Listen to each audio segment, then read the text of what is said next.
네, 오늘은 하나님을 알리어라 라는 말씀으로 여러분과 귀한 하나님에 대하여서 같이 또 우리 해석하고 말씀을 통하여 하나님을 알아가는 시간 갖기 원합니다. 우리 PPT를 같이 띄워주시면 그걸 가지고 말씀 나눠보도록 하겠습니다. 하나님을 알리어라. 네, 여러분 여자를 잘 아시나요? 네, 오늘 여자에 대해서 이야기하는 건 아니지만은 여러분들의 좀 호기심을 이렇게 유발할 만한 주제를 던져보겠습니다. 바로 여자입니다. 여자. 네, 우리 함사무엘이 와우 이렇게 표정이 와우 한창 관심이 많을 때죠.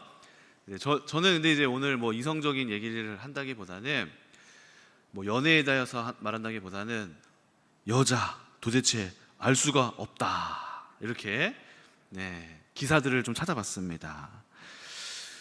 여자 이해할 수 없는 존재, 어떤 이제 남자 기자분이 쓰셨나 봐요. 도대체 여자는 누구인가? 네. 그리고 또 책도 나왔습니다. 책도 보니까 제목이 이렇게 돼 있어요. 세상에서 가장 어려운 상대 여자. 네. 맞나요? 네. 누가 네. 우리 남성 집사님들이 이렇게 마음속으로 고개를 끄덕이고 있습니다. 정말 여자는 도대체 누구일까요? 어떤 존재인지 알 수가 없네요. 또 사람들이 이렇게 얘기합니다. 남자들이여 여자의 심리를 알아야 아내를 이해할 수 있다. 도대체 어떤 마음을 가졌는지 알 수가 없는 여자. 심지어는 어떤 사람이 이렇게 에세이를 썼어요. 우주의 신비를 아세요? 호킹 박사가 끝내 풀지 못한 여성들의 그 신비로운 능력. 그러면서 뭐라고 썼냐면은 호킹 박사가 우주의 신비를 풀었지만 여자의 신비를 풀지 못했다. 네, 2번 이혼했다. 네, 이렇게 되어 있습니다. 네, 저도 이제 결혼을 해서 우리 아내와 같이 살아가고 있는데 저희 아내를 절대로 이제 욕하는 건 아니에요. 네, 어디 여기 있나 모르겠네요. 네, 근데 이해가 안 될 때가 좀 있더라고요. 이제 예를 들면은 제가 뭐를 이렇게 잘못을 이렇게 뭐 실수를 한 번을 했어요. 그럴 때 아내가 이렇게 왜 그렇게 하냐, 오빠 이거 좀 치워라, 이거 이렇게 놓으면 안 된다, 저거 갖다 놔라, 내가 몇 번 말하지 않았냐, 왜 안 듣냐, 이렇게 말을 하더라고요. 그래가지고 알겠다, 미안하다, 잘하겠다 하고 제가 이렇게 그걸 받아들여서 했어요. 그런데 어느 날 우리 아내가, 예진 사모가 이제 음식을 이렇게 뭐 예를 들면은 뭐 포장을 해서 가져와서 먹고 남으면 음식이 남아 있잖아요. 그거를 이제 바빴는지 바로 안 버리거나 이렇게 놔두다가 하루 정도 이렇게 지나는 날들이 몇 번 있더라고요. 그래서 제가 걸렸다. 나도 공격한다. 그래서 여보, 이거 내가 말했잖아. 버리라고 했잖아. 그러니까 그러면 제가 이제 마음속으로는 이렇게 말했으니까 알겠다, 미안하다 이렇게 하겠지 하고 제가 여보 이때다 하고 제가 이제 딱 기회를 잡아가지고 여보 이거 버리라고 했잖아, 내가 몇 번 말했어, 이렇게 말했어요. 그러니까 뭐라고 했는지 아세요? 뭐라고 했을까요? 에? 오 맞았어요. 오빠가 해주면 되잖아. 오빠가 해주면 되잖아. 그래서 제가 그렇네? 맞다 이렇게 하고 제가 이제 버렸어요. 근데 이제 기분이 나쁜 거예요. 뭔가 이상하게, 뭐지? 이상하다, 뭐가 기분이 나쁘네? 그러면서 이제 이번에는 한 번 또 그러길래 제가 이번에는 이제 반격을 했어요. 저한테 뭔가 제가 잘못을 해서 아내가 뭐라고 했어요. 그래서 제가 또 반격했어요. 여보가 해주면 되잖아. 여보가 해주면 되잖아. 그랬더니 표정이 뭐라는 거야 지금 하면서 왜 저래 하면서 뭐 이렇게 하길래 또 내가 잘못했구나 이러고 이제 결국 계속 제가 죄인이 되는 뭐가 이상하다.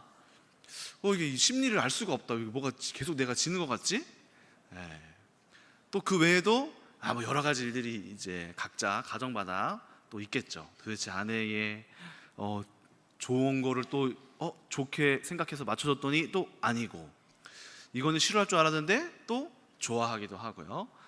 그래서 우리랑 같이 사는 결혼 생활을 할 때 이 같이 함께 사는 그 생활하는 우리의 파트너, 평생 동역자의 그 사람의 성향과 또 취향과 성품과 좋고 싫음과 이런 것들을 잘 알아야지 우리가 이제 맞춰가고 함께 살아갈 수 있다는 사실을 이제 배워갑니다. 그래서 저도 점점 아내에 대해서 파악을 해가고 있고, 우리 아내도 이제 저에 대하여서 이렇게 맞춰줘요. 저 같은 경우는 저도 몰랐는데 제가 신경질을 많이 내더라고요. 그래서 제가 신경질이 나올 때가 있어요. 그러면은 저희 아내가 알아서 이렇게 잘 낮아져가지고 제 기분을, 오빠 갑자기 기분이 좀 나빠졌어요 하면서 또 맞춰줘요.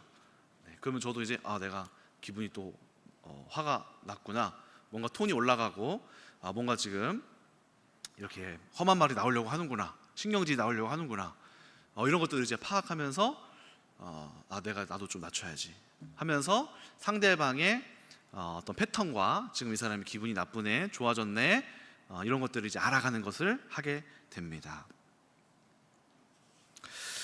삶에서 이런 함께 살아가는 사람들에 대해서 알아가는 것은 그래서 참 중요한 거죠.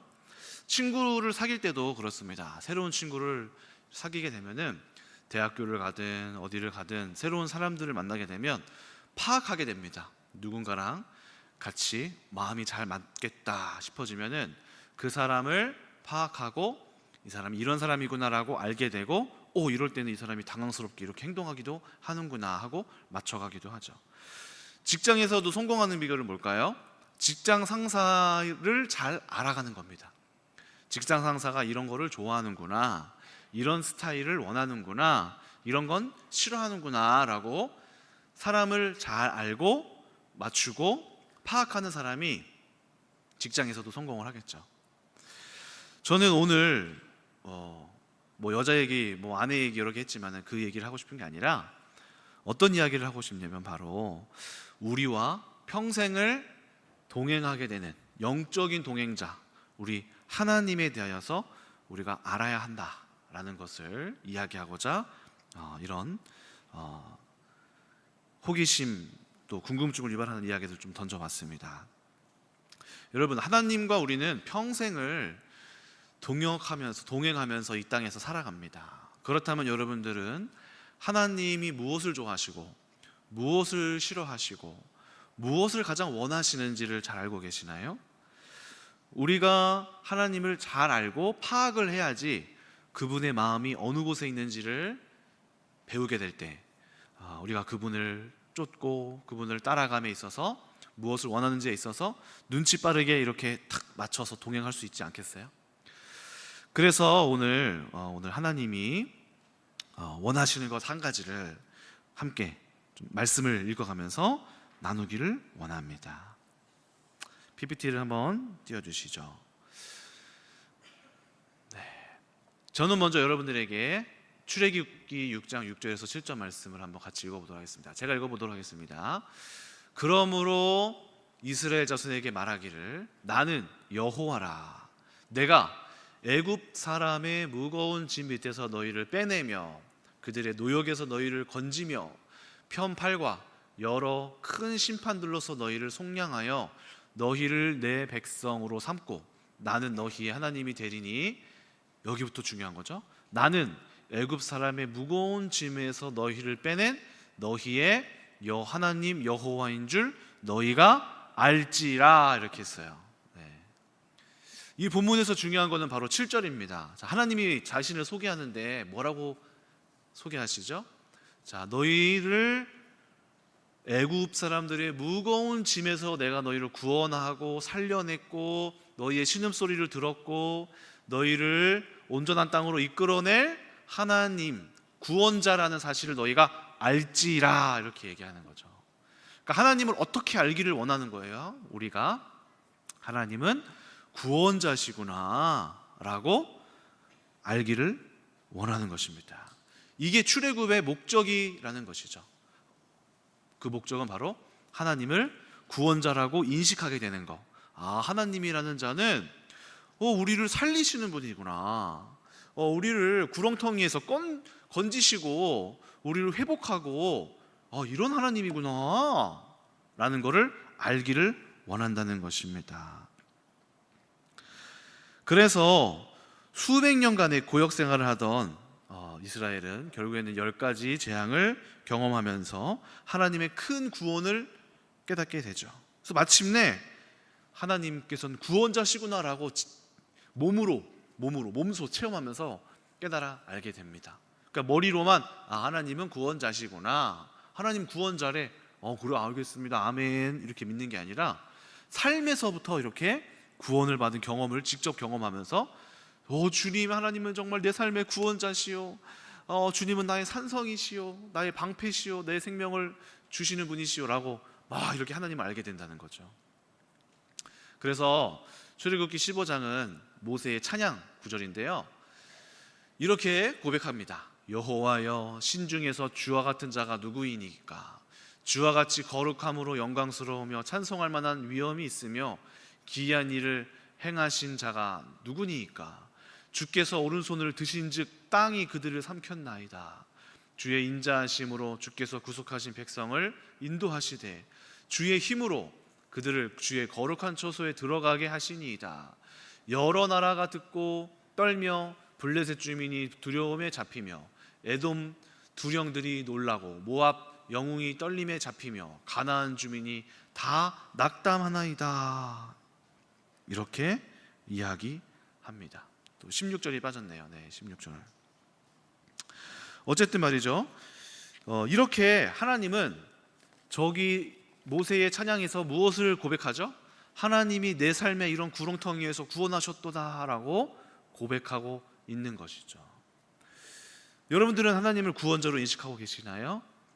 하나님은 여러분들에게 구원자로서 여러분들이 하나님을 알기를 간절히 원하십니다. 그래서 여러분들의 인생에서 하나님의 크신 팔과 넓은 날개 아래, 하나님의 그늘 아래 여러분들이 구원을 경험하셔야 돼요. 그래서 하나님은 지식으로 아는 것만으로는 충분하지 않습니다. 하나님을 삶에서 경험해야 돼요. 실제적인 하나님, 살아계신 하나님, 내 삶을 통치해 가시고 정말 나의 죽을 뻔한 삶에서 나를 싹 구원하시는 그 하나님, 여러분 이 하나님을 여러분 삶에서 진정으로 경험하시기를 주님의 이름으로 축원합니다. 그렇게 될 때야 진심으로 고백할 수가 있지 않겠어요? 저 고백은 모세가 지어낸 것도 아니고요, 멋있게 써야지 라고 쓴 것도 아니고요, 그 하나님을 직접 경험하고 나서 쓴 글입니다. 놀랍다, 이런 존재가 있었다니. 아마 모세는 몰랐을 거예요. 이스라엘 백성들은 몰랐을 거예요. 그런데 하나님의 그 출애굽을 경험하니까 이분은 도대체 이분은 도대체 어떤 분이시길래 이런 일을 행하는가? 하나님, 당신은 누구십니까? 당신은 구원자셨군요 라고 마음속에 깊은 깨달음이 오게 됐다는 것이죠. 또 넘겨주시죠. PPT 하나 더 넘겨보겠습니다. 또 어떻게 고백되냐면 바로 유일신, 구원자뿐만 아니라 유일신으로 하나님이 고백되어집니다. 사무엘상 2장 2절, 여호와와 같이 거룩한 이가 없으시니 이는 주밖에 다른 이가 없고 우리 하나님 같은 반석도 없으심이니이다. 주밖에 다른 이가 없다, 이런 말이 나와요, 성경 보면은. 또 두 번째, 열왕기상 8장 60절, 이에 세상 만민에게 여호와께서만 하나님이시고 그 외에는 없는 줄을 알게 하시기를 원하노라, 이렇게 얘기해요. 또 보세요. 세 번째 보니까, 그런즉 내가 이스라엘 가운데에 있어 너희 하나님 여호와가 되고 다른 이가 없는 줄을 너희가 알 것이라. 또 나는 여호와라, 나 외에는 다른 이가 없나니 나밖에 다른 신이 없느니라. 이렇게 하나님이 사람들로 하여금 선지자에게도 말씀하시고 그들의 고백도 하나님, 내가 당신밖에 없음을 알겠습니다, 이렇게 깨달음을 얻게 하시고, 하나님도 오셔서 너희는 하나님만이 유일한 신임을 너희가 알지어다, 내가 그거를 원하노라 라고 말씀하세요. 그 이유는 뭘까요? 왜 하나님이 우리한테 자꾸 이런 말씀을 우리 가운데에 이스라엘 백성에게 계속 주셨을까요? 왜 그럴까요? 저 말이 왜 나왔을까요? 왜 저렇게 말할까요? 이스라엘 백성들이 유일신으로 섬기지 않았기 때문에 그렇죠. 그렇죠? 하나님이 왜 자꾸 저런 말을 반복하실까요? 그들이 그렇게 하지 않았기 때문에 그런 거예요. 바로 이스라엘 백성이 이스라엘의 하나님, 우리를 구원하신 여호와 하나님만을 유일신으로 섬기는 게 아니라 다른 신도 계속해서 섬겨왔기 때문에 성경에서 계속해서 저런 말들이 나오는 거예요. 여러분, 이거를 기억하셔야 돼요. 우리가 어떤 말을 하면 사람의 의도를 파악할 때 누가 계속 반복적인 말을 하다 보면은 그게 뭐죠? 그게 중요하다는 거잖아요. 그게 지금 안 되니까 그런 말을 하는 거잖아요. 대통령들이 처음 취임하자마자 뉴스 기사들이 선언, 첫 취임 후 그의 말들을 분석해 보면은 어떤 단어를 몇 번 썼습니다. 이런 거를 이렇게 말했습니다. 계속 이런 걸 썼습니다. 이런 말 하잖아요. 그 말이 중요하다는 뜻이고, 그 말을 했다는 이유는 대한민국에 지금 그게 힘들다, 그게 없다, 그러니까 그 말을 하는 거 아니겠어요? 그렇죠? 경제 얘기를 계속했어요. 제가 경제를 살리겠습니다. 제가 대통령이 되면 어떻게 하겠습니다. 이 말을 계속한다. 그 말은 따져보면은 지금 대한민국의 경제가 어렵다, 이 말이잖아요.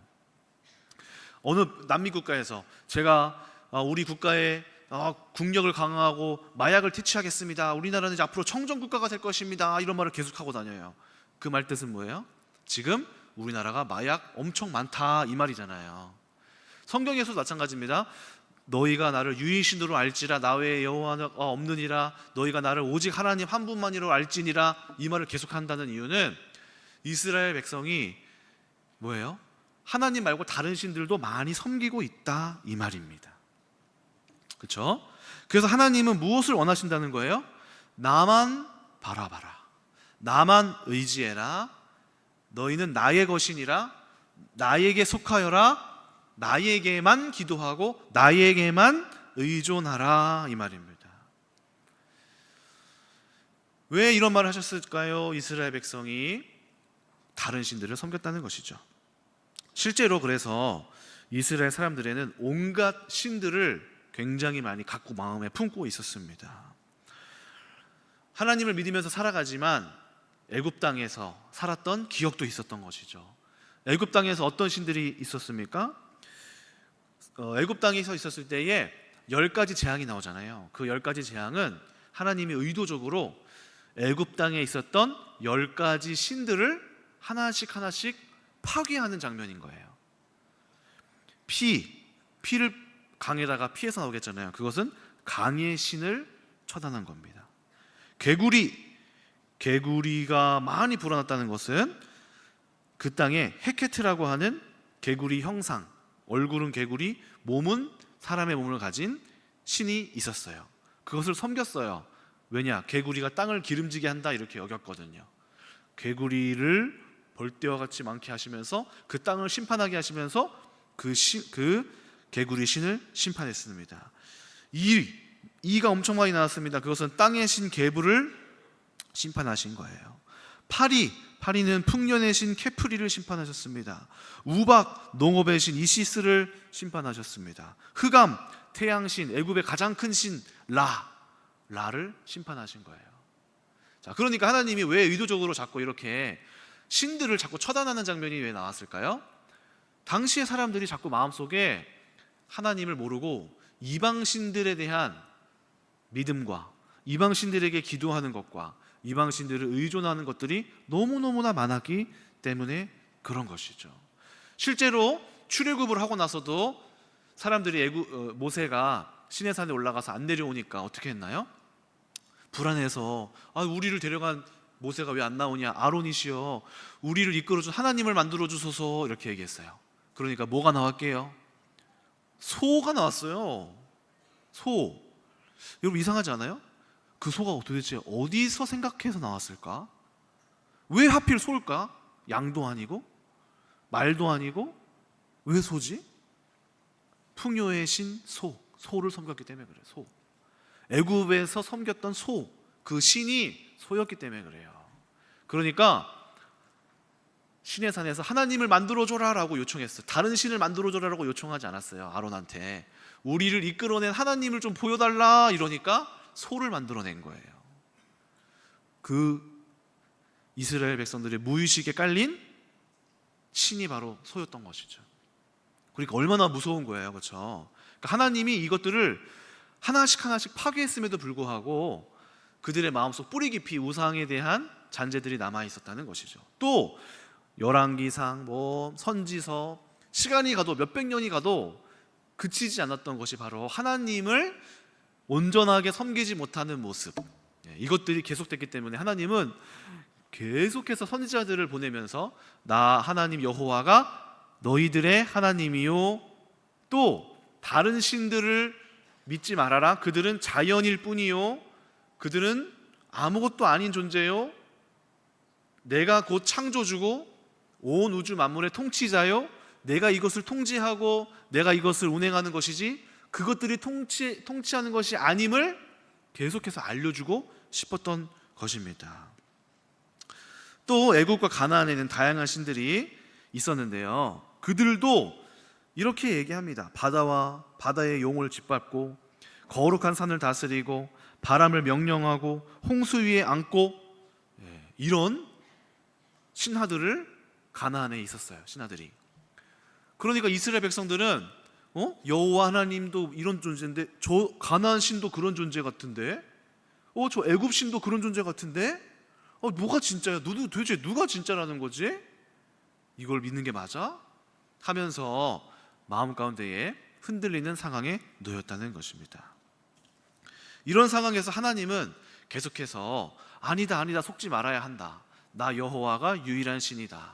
나 여호와만이 창조주다. 다른 신들은 아무것도 아니다 라는 것을 계속해서 알려줬던 것이죠. 자, PPT 한번 넘겨주시죠. 그래서 신명기에서도 이렇게 얘기합니다. 하늘과 모든 하늘의 하늘과 땅의 그 위에 모든 만물은 본래 너의 하나님 여호와께 속한 것이로되. 또 신명기 4장에서 이렇게 이야기합니다. 여호와께서 내 조상들을 사랑하시는 고로 그 후손인 너를 택하시고 큰 권능으로 친히 인도하여 나오게 하시며 너보다 강대한 여러 민족을 내 앞에서 쫓아내고 너를 그들의 땅으로 인도하여 들여서 그것을 내게 기업으로 주려 하심이 오늘과 같으니라. 그런즉 너는 오늘 위로 하늘에나 아래로 땅에 오직 여호와는 하나님이시요 다른 신이 없은 줄을 알아 명심하고, 이렇게 하셨어요. 자, 저런 말씀들이 계속해서 나옵니다. 왜 그럴까요? 하나님이 우리가 알기를 원하시는 거예요. 무엇을 알기 원하신다는 것이죠? 모든 만물의 창조주가 바로 하나님이시다. 여러분, 저는 의외로 우리가 이것에 약하다는 것을 저는 느껴요. 창조주라는 사실을 그냥 맞아요, 창조주시죠, 이 정도로만 생각하고 아멘 그냥 하고 넘어갈 때가 많거든요. 근데 하나님은 굉장히 절실하고 간절하고 지속적으로 우리 가운데 이 사실을 인지시켜 주시고 있어요. 구약 성경에 보면은 계속해서 이 사실을 계속해서 명령하세요. 내가 온천하를 창조하였다. 내가 이 땅의 구주다. 내가 바로 모든 만물의 왕이다. 모든 신들이 스스로가 왕이라고 말하고 있고 통치하고 있다라고 말하는데 권위를 부리고 있고 사장님이 최고인 것 같고 국가의 통치자가 최고인 것 같으냐? 아니다. 나 여호와 하나님이 이 온 우주 만물을 창조하고 내 손에 이것이 모든 것들이 있노라. 이거를 아주 강조하고 계속 알려주고 지속적으로 말씀하신다는 거죠. 그래서 우리는 이 사실을 계속해서 끊임없이 알아야 합니다. 끊임없이 마음에 새겨야 합니다. 또 보실까요? 또 성경에서 뭐라고 하는지 보겠습니다. 또 하나님은 무엇을 말씀하시냐면 이스라엘 위에서만 칭송받는 것이 아니라 온 만물, 온 세계 위에서 하나님 여호와의 이름이 영광받기를 원하세요. 에스겔 36장 보니까 이렇게 되어 있습니다. 그러므로 너는 이스라엘 족속에게 이르기를 주 여호와께서 이같이 말씀하시기를 이스라엘 족속아 내가 이렇게 행함은 너희를 위함이 아니요 너희가 들어간 그 여러 나라에서 더럽힌 나의 거룩한 이름을 위함이라. 여러 나라 가운데 더럽혀진 이름 곧 너희가 그들 가운데서 더럽힌 나의 큰 이름을 내가 거룩하게 할지라. 내가 그들의 눈앞에서 너희로 말미암아 나의 거룩함을 나타내리니 내가 여호와인 줄을 여러 나라 사람이 알리니. 주 여호와의 말씀이라. 근데 이 말씀은 좀 어려운 말씀이에요. 뭐냐면은 하나님이 이스라엘아 내가 너희에게 이렇게 행함은 이라는 단어는 뭐냐면 너희가 앞으로 바벨론에 가서 멸망하게 될 거고 지금 공격을 당할 거고 이거를 허용할 거야. 이것은 너희가 나의 이름을 거룩하게 여기지 못하고 사람들에게 하나님의 이름이 짓밟히고 조롱당하고 야 쟤네들이 하나님 믿는 사람 맞아? 이렇게 행동했기 때문에 내가 너희를 또한 역시 심판하노라 라는 장면에서 나온 거예요.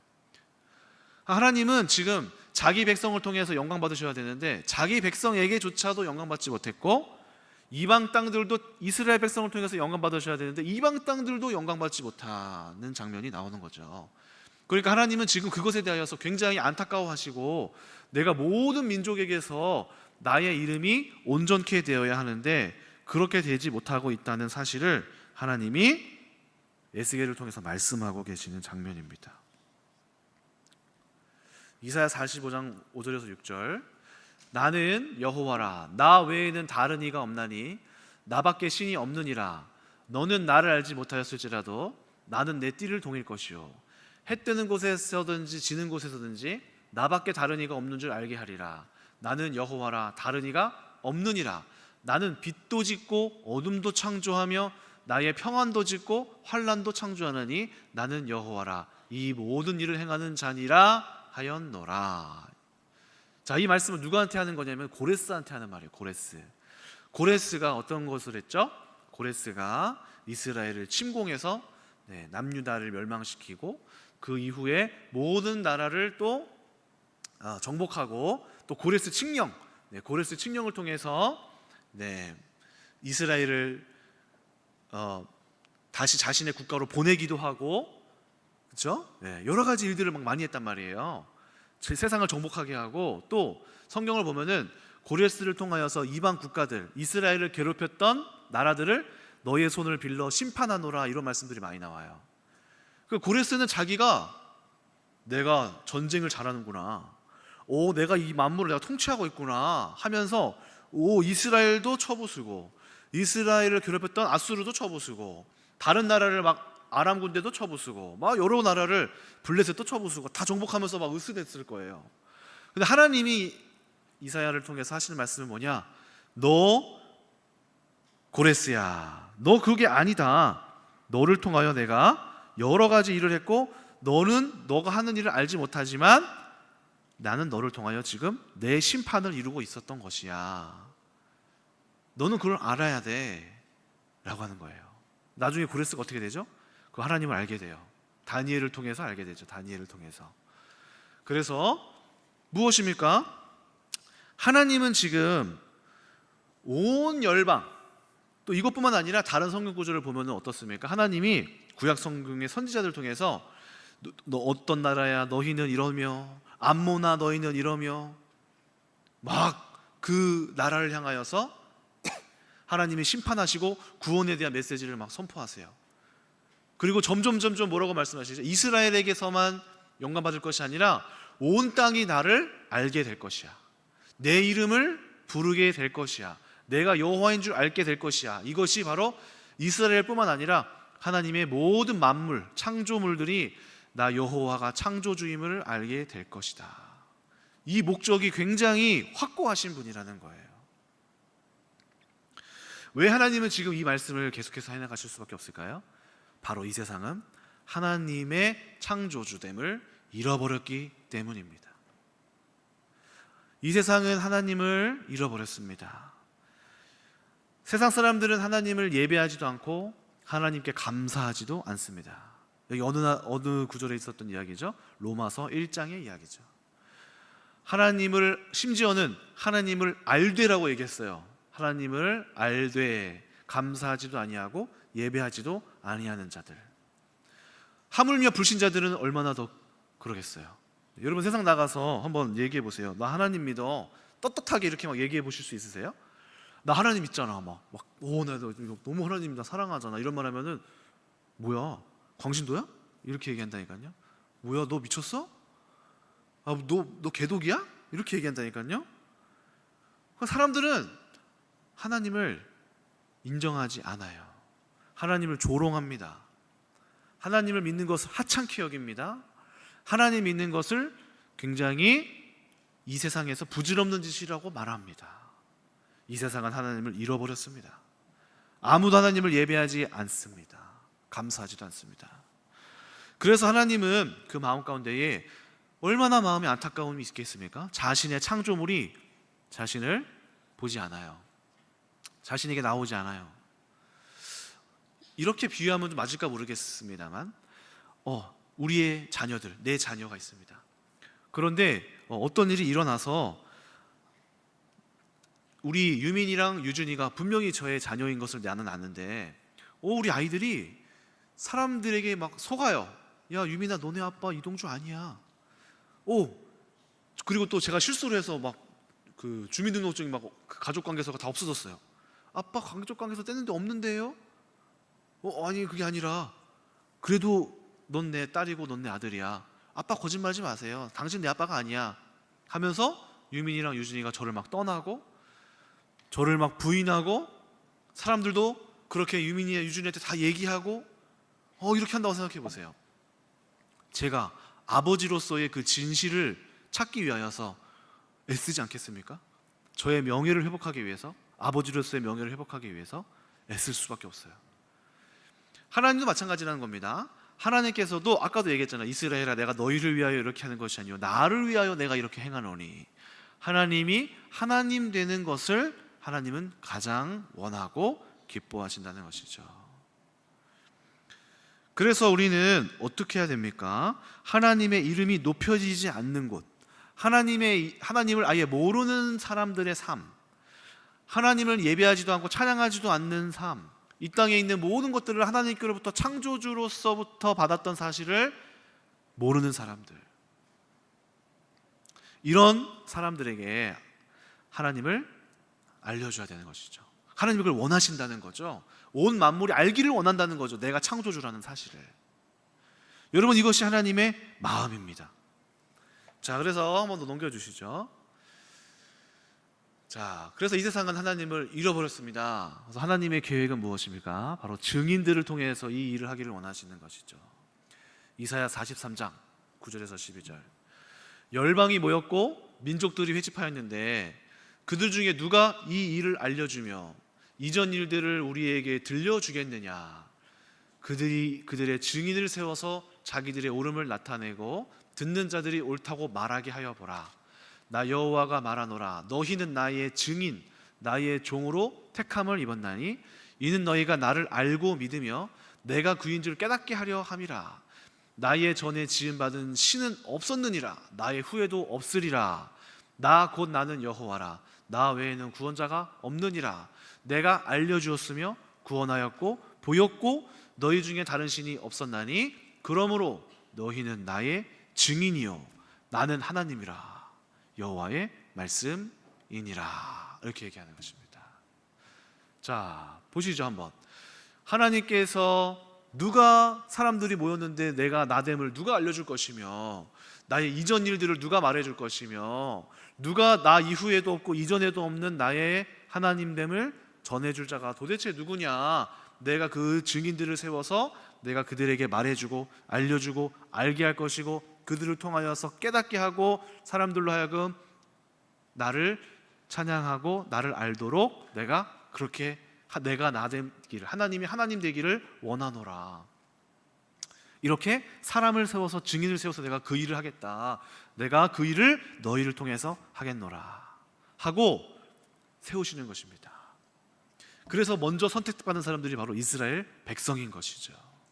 그 국가를 통해서 하나님은 주변 국가들이 하나님을 알기를 원하셨던 것입니다. 시편 12편에서도 이렇게 나오죠. 여호와께 감사하라. 그의 이름을 부르며 그의 행하심을 만국 중에 선포하며 그의 이름이 높다 하라. 여호와를 찬송할 것은 극히 아름다운 일을 하셨음이니 이를 온 땅에 알게 할지어다. 아멘. 여러분 아멘 하셔야 됩니다. 여러분 하나님께서는 하나님이 자신의 이름을 높이시기를 원하시고 당연한 그 영광을 다른 사람들에게 찬양하고 그들에게 감사를 드릴 것이 아니라 하나님 앞에 합당한 영광을 올려드리는 것을 마땅히 여기십니다. 그 마땅한 일이 이루어지지 않기 때문에 지금 하나님은 증인들을 세우셔서 자신의 뜻을 펼치는 것입니다. 그러므로 여러분 어떻게 됩니까? 바로 우리는 무엇이 되어야 할까요? 증인이 되어야 합니다. 따라해 볼까요? 하나님, 제가 증인이었군요. 그렇습니다. 여러분들이 바로 증인인 것입니다. 증인은 바로 어떤 사람이냐면은 증거를 확보한 사람이요, 경험을 한 사람이라는 뜻입니다. 내가 증인이에요 라고 해서 막 말하는 것이 아니라 진짜 증인은 언제 확실하게 말할 수 있죠? 내가 진짜 그것을 경험하고 체험했을 때 그것이 가능합니다. 그래서 저는 여러분들이 하나님 앞에 주님 저를 증인 삼아 주소서라고 기도하실 때에 그렇다면 저에게 증거를 주시옵소서. 저에게 제 삶에 하나님이 하나님 되신 것과 하나님이 통치자이신 것과 하나님이 만물을 다스리시는 것과 당신이 창조주시라는 것과 온 우주 만물을 이끄시고 생명의 주관자가 되신다는 사실을 제가 알기를 원합니다. 이렇게 또 말씀 근거 구절들이 이렇게 있잖아요. 하나님 오늘 말씀을 읽으면서 제가 배운 것을 행하기를 원합니다. 하나님께서 간절히 이것을 원하시는군요. 여러분 이런 모습을 보니까 어때요? 아, 이 세상에 정말 하나님을 모르는 사람들에 대하여 하나님을 알려줘야겠다라는 생각이 들지 않으시나요? 그렇죠? 이것이 마땅한 일이라는 거예요. 그냥 전도해라. 아우 전도 부담스러운데 이거 좀 해야 되나?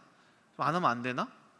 아 이거 좀 해야 되겠구나. 이거가 아니라 전도사님이 전도해야 된다니까, 기도응답 받는다니까 뭐 해야지 뭐, 전도자가 돼야지 뭐 내가 된다니까 뭐 해야지 뭐, 이 정도 수준이 아니라는 거죠.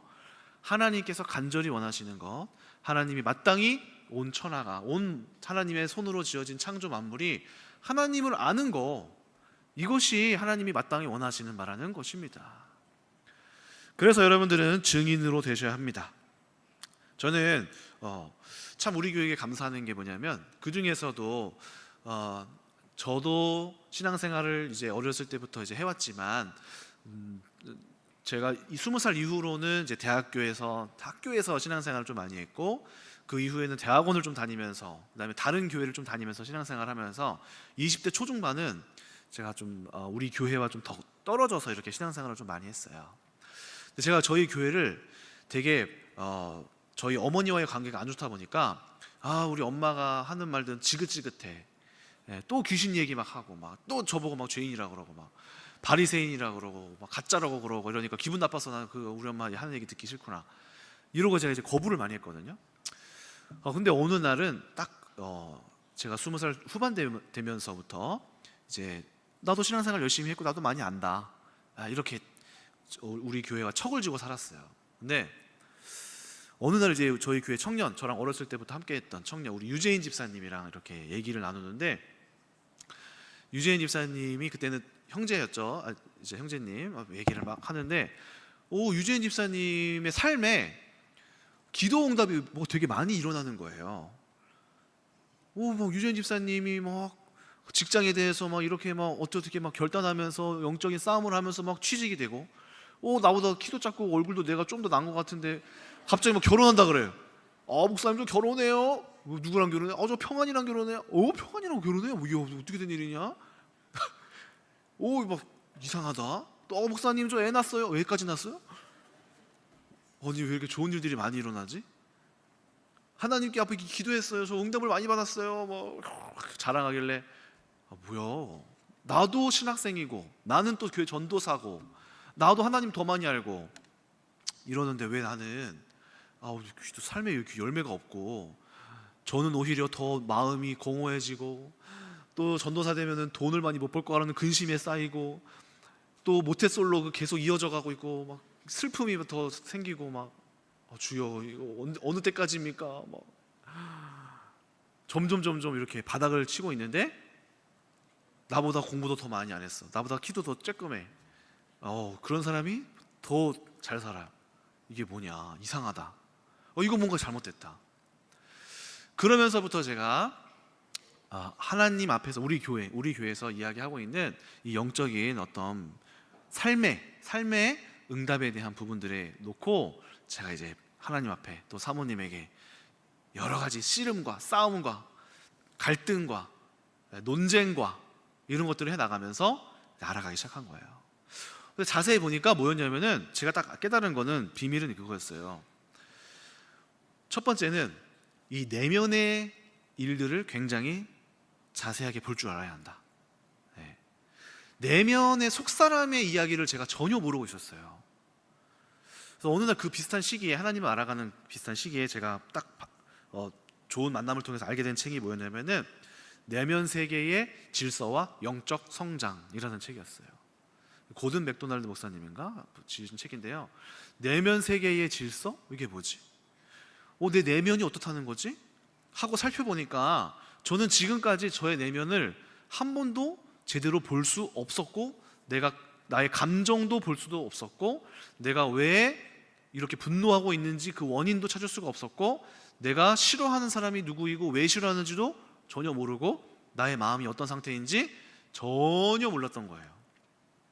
그런데 사모님하고 얘기하고 막 갈등을 겪으면서 점점점 또 책도 여러 가지 읽어가면서 감사하게도 저를 돌아보기 시작하고 그 내면 안에 있는 이야기들을 이렇게 조명하고 집중하고 알아차릴 수 있게 되기 시작했어요.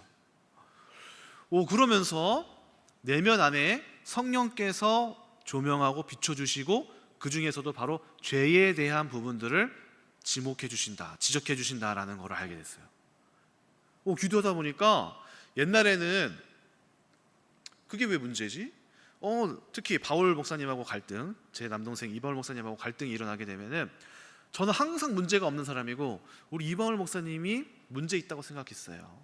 근데 하나님이 한 몇 개월, 한 6, 7개월 긴 시간 동안을 갈등을 이제 일으키시면서 말씀만 읽으면 그 부분을 딱 떠올리게 하시는 거 있죠? 네가 높아지려거든 낮아져라. 하나님은 낮은 자를 쓰신다, 높이신다. 어떤 상황에서 삶의 자리에서 또 우리 그때 김예진 사모님이랑 연애할 때에도 우리 아내는 언니를 너무 사랑해요. 왜 그러냐 물어봤더니 언니가 언니답다는 거예요. 근데 그 말에 제가 하나님 앞에 사인을 이렇게 받았어요. 내가 형답지 못해서 동생이 나를 대우하지 않는 것이구나. 옛날에는 그걸 인정하지 않았거든요. 이제 이런 것들이 이제 인정되어지고 깨닫게 되고 말씀을 통해서 비춰지고 받아들이게 되고 수용하게 되고 내 죄가 이거였구나 하고 알게 되면서 이것들을 내면 속에서 정리하고 하나씩 바꾸고 또 사모님이 항상 그렇게 얘기하시잖아요. 야, 너 마음으로만 깨닫지 말고 순종함으로 그 마음이 들었으면 심어. 알겠습니다. 어떻게 심을까요? 이바울 목사님 맨날 형한테 용돈 못 받았다고 그러니까 돈을 줘. 알겠습니다. 열심히 모은 돈 영국 갈 때 얼마 주고 결혼할 때 이제 얼마 모아서 또 주고 이렇게 하면서 확실히 이렇게 돈을 주니까 꺾이더라고요.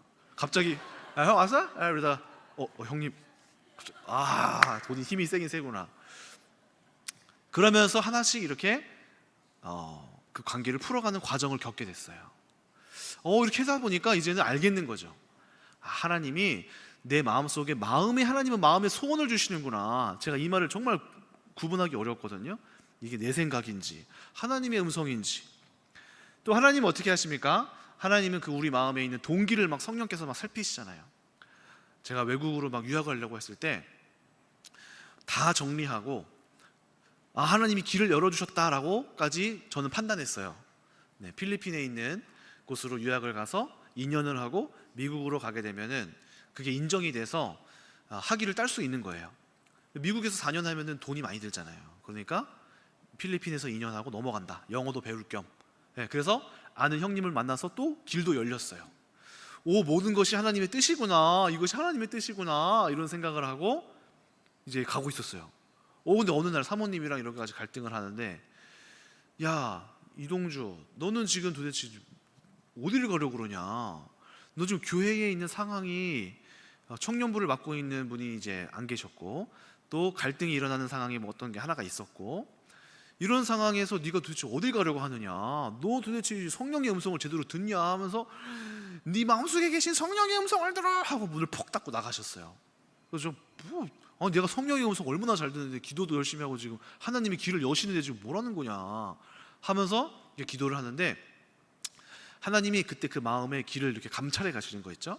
그러면서 무엇을 딱 조명하시냐 봤더니, 도대체 미국을 왜 가려느냐, 가서 무엇을 얻고자 하느냐 하는 질문 속에서 제가 솔직한 제 마음이 뭐였냐면은, 제 친구가 저보고 미국에 있는 한인교회에 그 친구가 다니는데, 형 미국 한인교회에 여자들이 많아, 거기 가면 전도사들 결혼 잘해요, 형 빨리 와.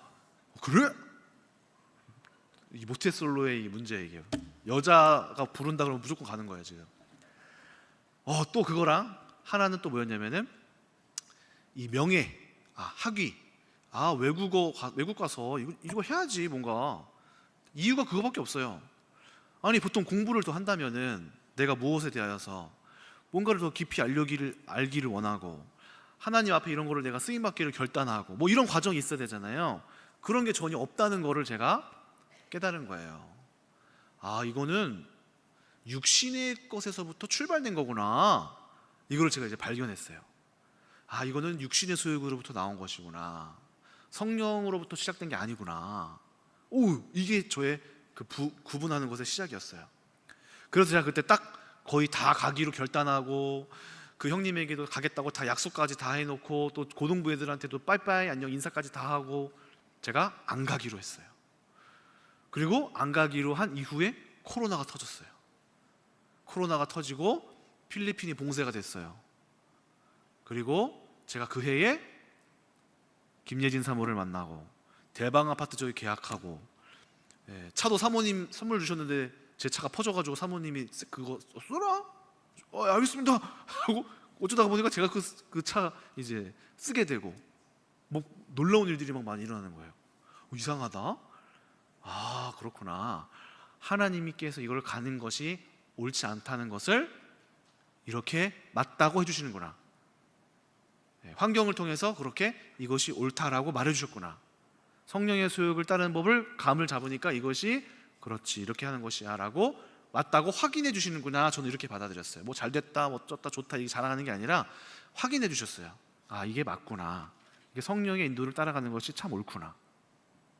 그러다 보니까 제 삶에 증거들이 이제 쌓이게 되는 거죠. 그러니까 어떻게 됩니까?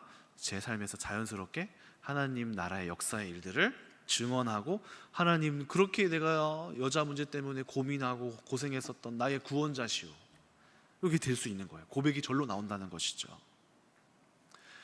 말씀을 정리하겠습니다. 그러므로 여러분, 하나님의 증거들은 바로 여러분들의 삶에서 그냥 막 나타나는 것이 아니라, 하나님 앞에 수많은 내면의 싸움과 영적인 결단과 자기의 자신을 발견함과 말씀을 통하여 나를 통찰하는 것과 그것에 순종하는 것, 이런 여러 가지 과정을 통해서 하나님이 우리 가운데 삶의 풍성한 열매들을 허락하실 거예요. 그 순간 하나님이 여러분들을 증인으로 세우실 것입니다. 그러면 자연스럽게 우리가 있었던 일을 얘기하는 거잖아요. 거짓말하는 거 아니잖아요. 있었던 일을 얘기하는 것이 하나님을 알지 못하는 이들에게 자연스러운 이끌림, 자연스러운 증언이 될 것입니다. 오늘 그렇게 여러분들의 삶 속에 증거가 넘치는 풍성한 증인들 되시기를 주님의 이름으로 축원합니다. 기도하겠습니다. 하나님 감사합니다. 오늘 말씀을 통하여 하나님은 만유의 구주시고 온 만물의 창조주이심을 알기 원한다는 것을 보았습니다. 오늘 우리가 그 증인으로 부름받았는데 우리 안에 증거가 없어서 증언하지 못하고 있습니다. 우리 안에 종교성이 너무 많습니다. 하나님, 신앙생활과 우리의 삶이 구분된 것이 아니라 하나가 되게 하시고, 우리의 삶에서도 놀라운 하나님의 살아계신 구원의 역사가 차고 넘치도록 하나님께서 살아계신 증거들을 우리 성도님을 증인 삼아 주시어서 차고 넘치도록 부어 주시옵소서.